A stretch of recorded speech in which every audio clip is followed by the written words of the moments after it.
wa ta'ala. Maka yang diberi harta lebih oleh Allah Subhanahu wa ta'ala jangan disia-siakan kesempatan ini. Kau tidak diberi harta sama Allah kecuali di situ Allah juga menitipkan bagian bagi mereka.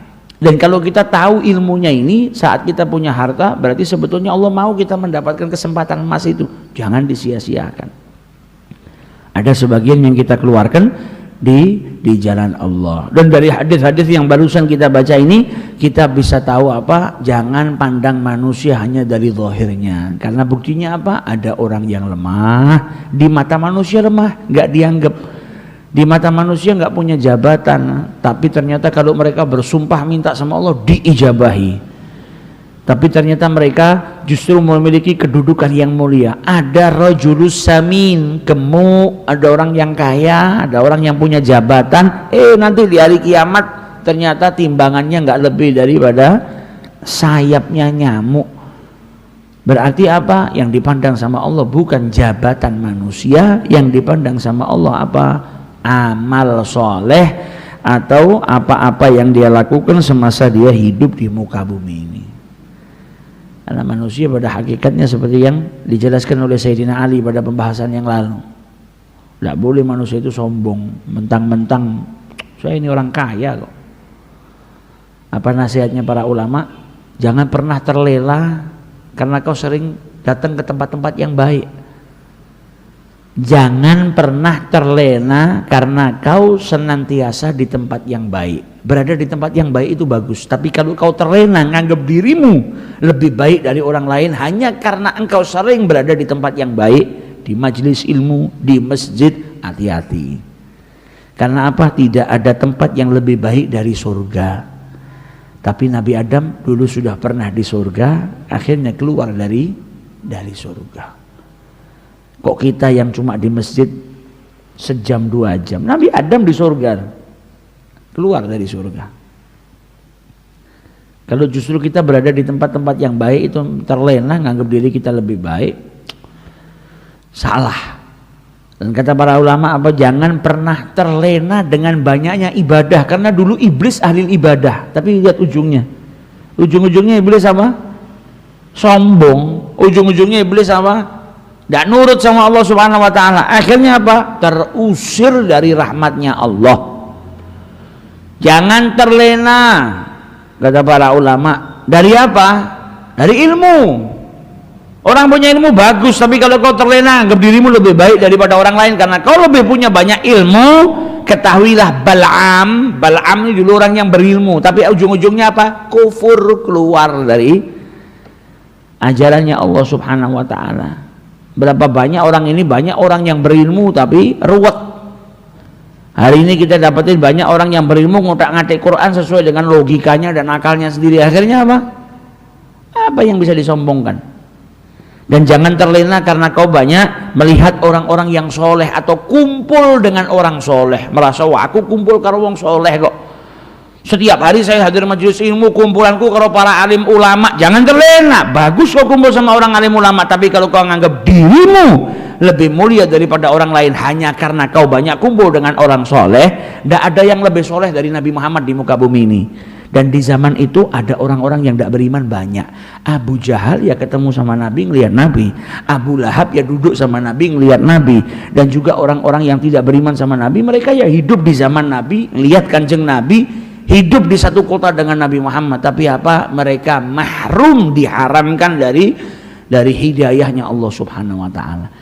Jadi setiap kebaikan jangan jadikan kita terlena. Hati-hati karena Nabi menjelaskan penduduk neraka itu sebagian besar apa? Kullu utullin jawadin mustakbirin. Sombong, tempatnya di mana? Di nerakanya Allah Subhanahu wa ta'ala, wa iyadu billah. Tapi orang yang tawadhu, yang rendah hati, orang yang takut sama Allah Subhanahu wa ta'ala, tempatnya di mana? Di surganya Allah Subhanahu wa ta'ala. Nah, kita butuh rasa takut. Kalau tidak punya rasa takut bahaya. Orang itu kalau nggak punya rasa takut sama sifat-sifat yang seperti ini akhirnya diterjal semuanya. Nah, kita kalau lihat riwayat-riwayat yang diriwayatkan oleh para ulama tentang orang-orang yang hidup di zamannya Nabi Muhammad SAW, bagaimana rasa takut mereka, kita ini kadang tidak punya jaminan surga, tapi nggak pernah takut sama nerakanya Allah Subhanahu Wa Taala, nggak takut sama perbuatan maksiat, nggak takut dengan amal-amal yang mendatangkan murkanya Allah Taala. Sayyidah Aisyah radhiyallahu taala anha ini pernah menangis hanya karena mendengar neraka. Istrinya Nabi, Ummahatil Mukminin, nangis. Ditanya sama Nabi Muhammad, "Mayubkik, apa yang membuatmu menangis wahai Aisyah?" Kata Aisyah, "Apa aku teringat dengan nerakanya Allah, ketakutan. Apakah engkau akan ingat dengan kami ya Rasulullah nanti di hari kiamat?" Istrinya Nabi, kita bukan istri, bukan anak, tonggo, bukan kita orang. Ya memang umatnya Nabi Muhammad SAW, tapi kita ngaku kita sebagai umatnya Nabi. Lah Nabi mau ngakoni kita sebagai umatnya enggak kalau perbuatan kita buruk? Untuk membuktikan kalau kita umatnya Nabi Muhammad, apa yang sudah kita tunjukkan, apa yang sudah kita lakukan. Yang namanya umat berarti ngikutin Nabi. Apakah kita betul-betul sudah ngikutin Nabi Muhammad? Nah ini istrinya Nabi saja menangis, memiliki rasa takut. Nah kita justru malah tidak pernah takut dengan ancaman-ancamannya Allah Subhanahu Wa Taala. Sebagaimana diriwayatkan Nabi itu ketika punya anak namanya Ibrahim, meninggal dunia, ketika dimakamkan sama Rasulullah SAW, dalam kitab Anisul Mu'minin disebutkan Nabi Muhammad mentalkini Ibrahim. Saya berkata, "Idza ja'atkal malaikatu faqul lahum," wahai Ibrahim, kalau sampai datang kepadamu malaikat maka katakanlah Allahu Rabbi, Allah itu Tuhanku, wa Rasulullahi abi, dan Rasulullah adalah ayahku, wal Islamu dini, dan Islam adalah agamaku. Nabi itu ketika mentalkini putranya Ibrahim, terdengar suara orang nangis di belakangnya, isakan tangis yang luar biasa. Ternyata yang nangis Sayyidina Umar.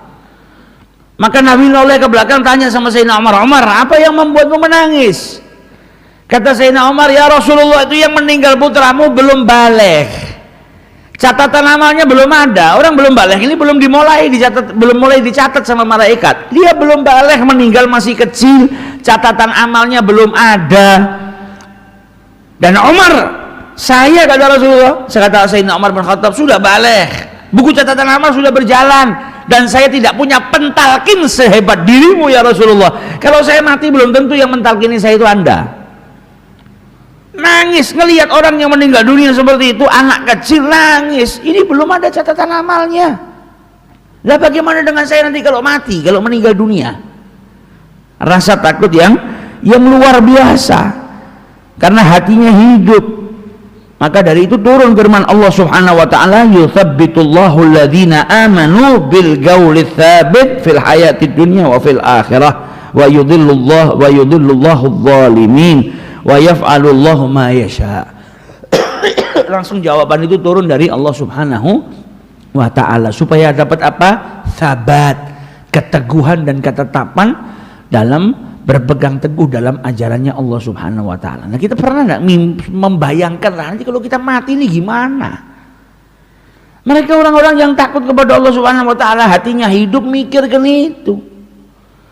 Sayyidina Umar ngelihat yang meninggal putranya Nabi Muhammad, tapi ngambil ibrah. Ini anak kecil loh, nggak punya dosa, buku catatan amalnya belum mulai.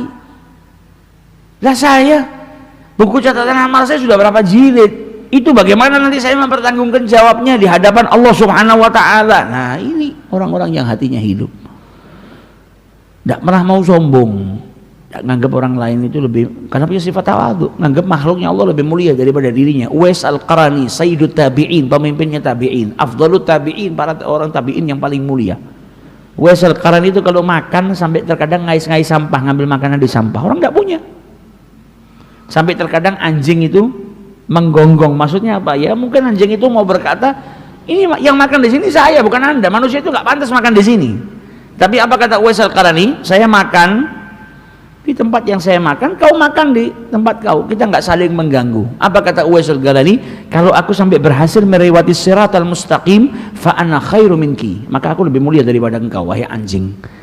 Tapi kalau saya nggak berhasil melewati siratal mustaqim, berarti engkau lebih mulia daripada saya. Tabi'in, wali min auliyaillah.